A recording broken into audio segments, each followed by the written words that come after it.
23 मी आहे हिमाचल प्रदेशमध्ये. या ठिकाणाहून मी महाराष्ट्रातल्या शेतकऱ्यांसाठी अंदाज देत आहे.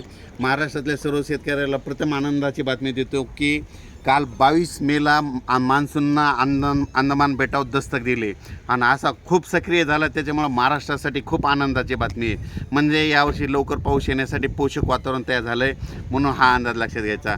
आज आहे 23 मे 24 आणि 25 दरम्यान महाराष्ट्रामध्ये म्हणजे सातारा, सांगली म्हणजे पश्चिम महाराष्ट्रात कोकणपट्टी भागामध्ये ह्या 3 दिवसामध्ये पाऊस पडणार आहे, म्हणून हा अंदाज लक्षात घ्यायचा.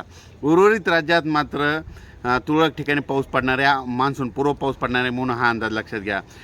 परंतु हे करत असताना सांगू इच्छितो की आता पाऊस म्हणजे पावसाळा जवळ आला आहे आणि पाऊस कधी येणार आहे आणि शेतकऱ्याची सगळ्यांची आशा लागली आहे. तर मग शेतकऱ्याला सांगू इच्छितो आता म्हणजे 30 आणि 31 मेला काय होणार आहे, मान्सून म्हणजे केरळमध्ये दाखल होणार आहे, म्हणजे केरळला सक्रिय होणार आहे. पण 30-31 मेला सक्रिय झाल्याच्या नंतर म्हणजे 1, 2, 3 जूनला केरळमध्ये 1 तारखेला येणार आहे आणि त्याच दिवशी मात्र महाराष्ट्रामध्ये 1, 2, 3 दरम्यान चांगला पाऊस पडणार आहे. म्हणून ही खास करून महाराष्ट्रातल्या शेतकऱ्यांनी 1, 2, 3 जूनचा अंदाज लक्षात घ्यावा. कारण की 1, 2, 3 जूनला महाराष्ट्रामध्ये बऱ्याच ठिकाणी पावसाला सुरुवात होणार आहे. मान्सून केरळात येणार आहे 1 तारखेला, पण पाऊस मात्र महाराष्ट्रात देखील सुरू होणार आहे, म्हणून हा अंदाज लक्षात घ्या.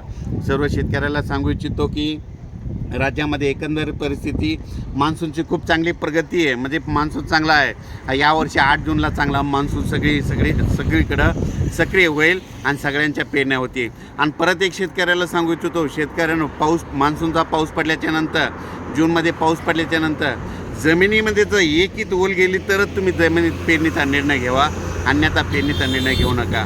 काय होतं, शेतकरी काय करतात, थोडा पाऊस पडला की गडबड करतात, म्हणून हे अंदाज लक्षात घ्या. मात्र 8 जूनला मात्र मान्सून चांगला आपल्या महाराष्ट्रामध्ये सक्रिय झालेलं दिसतं. पोषक परिस्थिती इतकी चांगली आहे, म्हणून हे अंदाज लक्षात घ्यायचा. खरं तर पाऊस लवकर येणार होता, पण अचानक काय झालं, बंगालच्या खाडीमध्ये म्हणजे आज एक चक्रीवादळ तयार झालं आणि ते बांगलादेशकडे जाणार आहे. त्याच्यामुळे थोडा रेंगाळा होणार आहे. परंतु 1 तारखेला मात्र केरळमध्ये मान्सून दाखल झाल्याच्या नंतर 1, 2, 3 जूनला महाराष्ट्रात देखील पाऊस सुरू होणार आहे, म्हणून हा अंदाज लक्षात घ्यायचा. परत शेतकऱ्याला अचानक वातावरणात बदल झाला तर कोणत्या दिवशी नेमका पाऊस येणार आहे हे अंदाज दिला जाईल.